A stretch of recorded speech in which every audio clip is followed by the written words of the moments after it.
Sir ఒక విషయం చెప్పాను. ముఖ్యంగా నేను గమనించింది ఏమంటే, మనుషుల్లో కానీ విమర్శకుల్లో కానీ భిన్న దృక్పథాలు ఉంటాయి.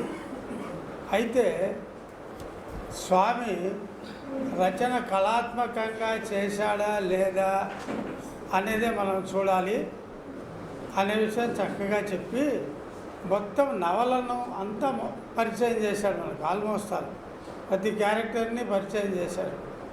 అయితే ఇప్పుడు నేను ఏమనుకుంటానంటే,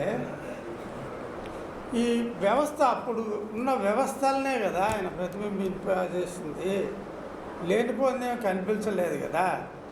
అప్పుడున్నటువంటి భావజాలానికి కానీ అప్పుడున్నటువంటి నమ్మకానికి కానీ అనుగుణంగానే ఈ ఉత్తన్న పాత్ర కూడా నిర్మించాడు.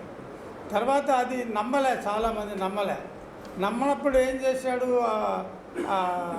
మంగలి కొండోజు అనుకుంటా ఆయన శిష్యుడు, ఆయన వచ్చి చూస్తాడు. అంతకుముందు పాదుకలు చూసింటాడు, అంటే ఉత్తన్న చేసినటువంటి పాదుకలు చూసింటాడు. అవి అపహరింపబడతాయి. సరే, బ్రాహ్మణుల కుట్ర వలన అపహరింపబడతాయి. తరువాత ఆ రాత్రే శ్రీరామచంద్రుడు పాదాలు తయారు చేస్తాడు. ఈయన ఏడుస్తూ అట్లే ఒక నిద్రపోతాడు. పాదాలు చేస్తాడు. పాదాలు చేసిన తర్వాత కొండూరు దర్శనానికి వచ్చినప్పుడు పాదాల్లో వింత కనిపిస్తుంది. ఒక పాదం మీదేమో దేవానుదేవుడు అని ఉంటుంది, ఇంకొక పాదం మీదేమో దాసుడు అని ఉంటుంది. ఇది నమ్మించే ప్రయత్నం అనమాట. అప్పుడు నమ్మకానికి అనుగుణంగా ఆయన ప్రయత్నం చేశాడు. ఇంకా బ్రాహ్మణులు కోపం చేసుకుంటారు అంటే మరి ఉన్న విషయమే కదా చెప్పిండేది. నాగపండి శర్మకి ఆల్రెడీ 18 మంది భార్యలు ఉన్నారు. ఆయన ఒక పెద్ద విలాసవంతమైనటువంటి జీవితము. ఆయన కారిడార్లో పోతా అంటే అందరూ ఎట్లా రావాలా, బాగా అలంకరించుకొని రావాలా. ఆయన ఎవరి దగ్గరికి అయితే పోతాడో అక్కడ నిలిచిపోతే సేవకుడు ఆమెను ముస్తాబు చేసుకొని ఆయన రూమ్కి పంపిల్లా.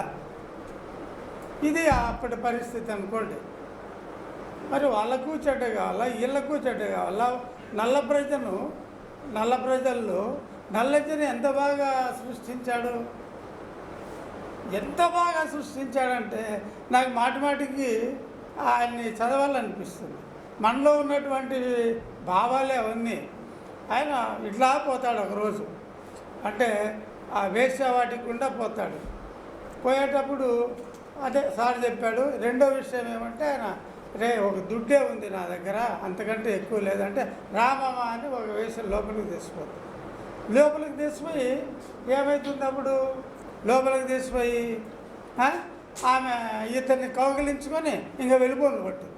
ఏమంటే నువ్వు ఇచ్చిండేది ఇంతే కదా, నువ్వు చిన్న దుడ్డు ఇచ్చినావు, పైసాను లేకపోతే ₹1/2 ఇచ్చినావు, దానికి నేను అంతకంటే ఏం చేస్తాను అంటుంది. దీంట్లో గొప్ప క్యారెక్టర్ ఏమంటే ప్రాపాలిక, చాలా గొప్ప క్యారెక్టర్. ఒక్కమారు ఆమెకు ఆకు ఒక్క ఇస్తాడంతే, ఈయన వెంట పడుతుంది. ఆమె కూడా వేస్తే అయితే ఒకరోజు వచ్చి, ఏమే నాకు తాగడానికి చెవి వీపుతాందంటే, మామ ఏదో ముందు చూడు, ఈ డబ్బు ఉంది తీసుకొని పో అంటుంది. ఇంకో రోజు వస్తాడు పొద్దు ఆమె దగ్గర పోవాలని ఉందే అంటాడు. అంటే బుగ్గగిల్లి అంత ఇంత ఇచ్చి పో అంటుంది. ఇట్లాంటి విషయాలు చాలా ఉన్నాయి. మనం వాటిని చూసి అసలు ఎంత ఆనందించవచ్చు. అందుకే ఆయన ఒకరోజు తెల్లవారుదామున ప్రారంభించి మరుసటి రోజు 3 గంటలకు నవల అయిపోయిందంటే ఎట్లా అయిపోదు. ఆసక్తి మొదట నేను చదివినప్పుడు ఎప్పుడైపోతుందబ్బా అనుకుంటా, బిగినింగ్లో చదువుతూ ఉంటే పరిగెత్తిస్తుంది. ఇంకోటి ఏమంటే ఆ నిట్టింగ్ డిఫరెంట్గా ఉంటుంది. కథ అల్లడంలో ఎంత చాకచక్యం తీసుకుంటాడు. ఎక్కడో మర్చిపోయినారా, ఏమైపోయింది అన్నప్పుడు మళ్ళీ ఆడ కనెక్ట్ చేస్తాం. సో ఈ గొప్పదనం ఉంది. సార్ అన్నీ చక్కగా మొత్తం మనకు నవలనంతా పొద్దుటి నుంచి పరిచయం చేయనటువంటి నవలనంతా పరిచయం చేశారు. వారికి చాలా ధన్యవాదాలు. తర్వాత నాగోలు కృష్ణారెడ్డి గారు, వీరు వెంకటేశ్వర విశ్వవిద్యాలయంలో ఆచార్యులుగా పనిచేస్తున్నారు. నాగోలు కృష్ణారెడ్డి గారి పేరు విన్న వెంటనే నాకు నా బాల్యం కానీ నేను ఎంఏ చదువుకున్నటువంటి సందర్భాలు కానీ గుర్తొస్తుంది. ఎందుకంటే మా గురువు గారు కురాన్ మహాదేవ శాస్త్రి గారు చెప్పేవాళ్ళే మీరంతా ఇది నేర్చుకోండి రా అని శాసనం. కాబట్టి శాసనాలను పరిశోధించి నారాయణ స్వామి రచనకు కూడా అది ఉపయోగపడింది అంటే ఆయన తక్కువ అంచనా వేయడానికి కాదు. మన శాసనాల ద్వారా మన సాహిత్యాన్ని కానీ మన చరిత్ర కానీ లేకపోతే మన రాజరికాన్ని కానీ మనకు పరిచయం చేసినటువంటి వాళ్ళు సిపి బ్రౌను, నేల్టూరు వెంకటరమణయ్య గారు, వీళ్ళు ఆ కోవకు చెందినటువంటి వారే నాగోలు కృష్ణారెడ్డి. ఎందుకు అంటే ఈ నవలకు కూడా ఆయన ఉపయోగపడినాడంటే. సో వారిని ప్రసంగించవలసిందిగా నేను కోరుతున్నాను. సార్ కొద్దిగా టైం చూసుకోండి సార్ దయచేసి. మీకు ఇంత అని మేము నియమం పెట్టలేను, మా కోసం వచ్చారు మీరు.